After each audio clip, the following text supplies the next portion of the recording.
नमस्कार।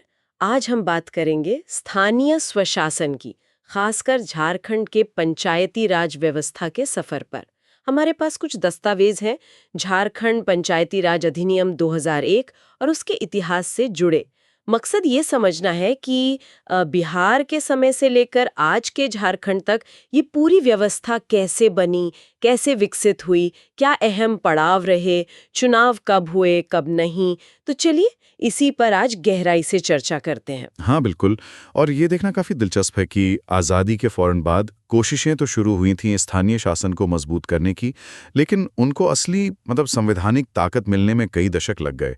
और फिर पेसा जैसे कानून आए जिन्होंने झारखंड जैसे अनुसूचित क्षेत्रों के लिए तो पूरी तस्वीर ही बदल दी एक तरह से। हाँ, शुरुआत अगर देखें तो बिहार पंचायत राज अधिनियम 1947 से हुई थी। तब कार्यकाल सिर्फ 3 साल का था। उम्मीदवार के लिए उम्र कम से कम 25 साल और वोटर के लिए 21 साल।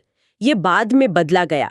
कार्यकाल 5 साल हुआ, उम्मीदवार की उम्र 21 और वोटर की 18, जो आज भी है। ने कहा 1978 के बाद एक बहुत लंबा गैप आ गया। कोई चुनाव ही नहीं हुए लगभग 32 साल तक। 32 साल, ये तो बहुत लंबा अरसा है। मतलब जमीनी स्तर पर जो लोकतंत्र की कड़ी है वो एक तरह से रुकी रही। बिल्कुल। और इसका असर तो पड़ता ही है। हालांकि इसी दौरान राष्ट्रीय स्तर पे काम चल रहा था। वो बलवंत राय मेहता कमेटी, फिर अशोक मेहता और LM सिंघवी कमेटी, इन सब ने त्रिस्तरीय पंचायती राज व्यवस्था की बात की। बिहार में भी 1961 में पंचायत समिति और जिला परिषद एक्ट बना था। त्रिस्तरीय व्यवस्था शुरू भी हुई 64 में भागलपुर से। लेकिन वही बात, 78 के बाद चुनाव रुके तो जिला परिषद और पंचायत समितियां लगभग ठप पड़ गईं।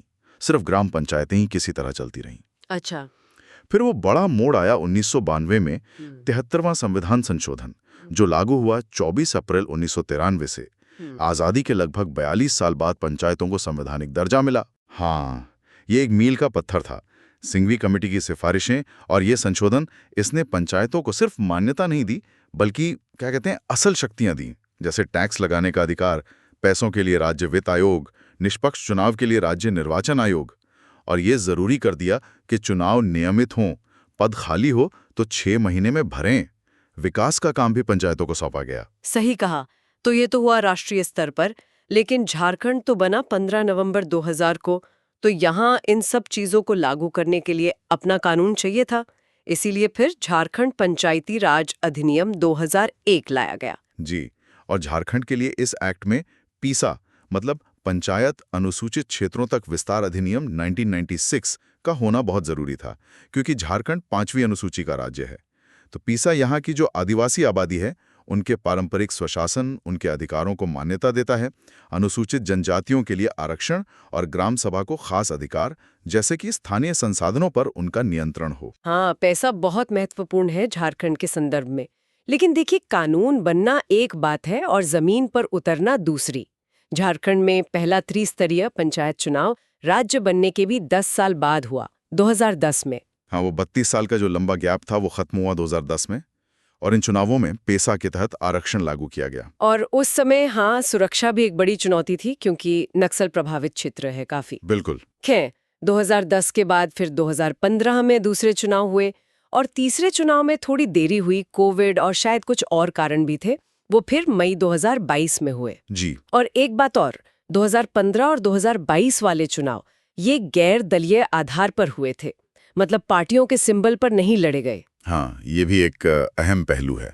तो ये पूरी यात्रा दिखाती है कि कानूनी ढांचा बनने के बाद भी जमीनी हकीकतें, जैसे राजनीतिक इच्छा शक्ति हो या प्रशासनिक चुनौतियां, वो स्थानीय लोकतंत्र की रफ्तार को धीमा कर सकती हैं। लेकिन देर से इसे अब चुनाव नियमित हो रहे हैं, ये अच्छी बात है। तो संक्षेप में कहें तो झारखंड में पंचायती राज का सफर 1947 के बिहार एक्ट से शुरू हुआ, फिर एक लंबा ठहराव आया, फिर 73वें संशोधन और पैसा ने राह दिखाई, और राज्य बनने के बाद 2001 के अपने कानून से व्यवस्था बनी, और पिछले दशक में ये गाड़ी फिर पटरी पर आई है। हाँ, ये स्थानीय लोकतंत्र को जड़ों तक ले जाने का, उसे मजबूत करने का एक लगातार चलने वाला प्रयास है। इसमें अभी भी कई संभावनाएं हैं और चुनौतियां भी कम नहीं हैं। बिल्कुल। और इसी के साथ एक सवाल हम सबके सोचने के लिए छोड़ जाते हैं। झारखंड जैसे राज्य में पैसा ग्राम सभाओं को इतने अधिकार देता है, संसाधनों पर नियंत्रण, पारंपरिक व्यवस्था को मान्यता, तो क्या ये अधिकार वाकई जमीनी स्तर पर स्थानीय विकास, संसाधनों के सही प्रबंधन और स्वशासन को पूरी तरह सशक्त कर पा रहे हैं? इस पर जरूर सोचना चाहिए।